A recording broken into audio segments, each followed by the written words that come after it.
வேங்கை வயல் வழக்கு SC/ST சிறப்பு நீதிமன்றத்தில் இருந்து மாற்றம் செய்யப்பட்டிருக்கிறது.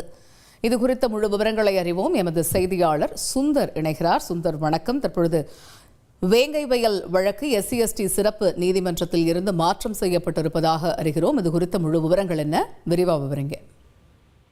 தமிழகத்தை உலுக்கிய வேங்கை வயல் வழக்கில் தற்போது ஒரு முக்கியமான திருப்பத்தை ஏற்படுத்தியுள்ளது. அதாவது சிபிசிஐடி போலீசாரால் கடந்த 20ஆம் தேதி ஆன்லைன் மூலமாக புதுக்கோட்டை வன்கொடுமை தடுப்பு சட்ட சிறப்பு நீதிமன்றத்தில் ஒரு குற்றப்பத்திரிகையான தாக்கல் செய்யப்பட்டுள்ளது. அந்த குற்றப்பத்திரிகையில் வேங்கை வயல் கிராமத்தைச் சேர்ந்த பட்டியலின சமூகத்தை சார்ந்த 3 நபர்கள், அதாவது காவலர் முரளிராஜா, சுதர்சன் மற்றும் முத்துகிருஷ்ணன் ஆகியோர் குற்றவாளியாக சேர்க்கப்பட்டு தாக்கல் செய்யப்பட்டிருந்தது.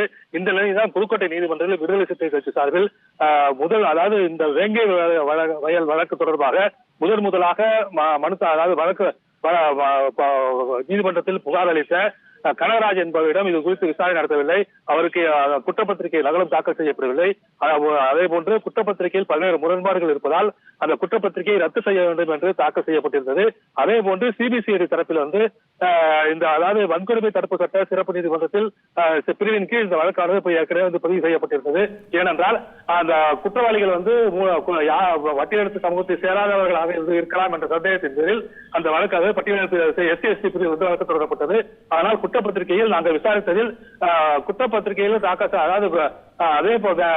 அதே சமுதாயத்தை சேர்ந்த முரளிராஜா, சுதர்சன் மற்றும் முத்துகிருஷ்ணன் ஆகியோர்தான் குற்றவாளி என்று கண்டறியப்பட்டுள்ளதால் இந்த வழக்கை SC/ST பிரிவில் இருந்து மாற்றி நடுவர் நீதிமன்றத்திற்கு இந்த வழக்கை மாற்ற வேண்டும் என்று சிபிசிஐடி தரப்பில் மனு தாக்கல் செய்யப்பட்டிருந்தது. கடந்த 3 முறை இந்த நீதிமன்றத்தில் இந்த வழக்கானது விசாரணைக்கு வந்தபோது இரு தரப்பு வாதங்களையும் கேட்ட நீதிபதி இன்று தீர்ப்பு வழங்குவதாக குறிப்பிட்டிருந்தால் இந்த நிலையில் சற்று முன்னர் இந்த வழக்கிற்கான தீர்ப்பு வழங்கப்பட்டது. குறிப்பாக அந்த சிபிசிஐடி தரப்பில் தாக்கல் செய்யப்பட்டிருந்த மனுவானது ஏற்கப்பட்டுள்ளது.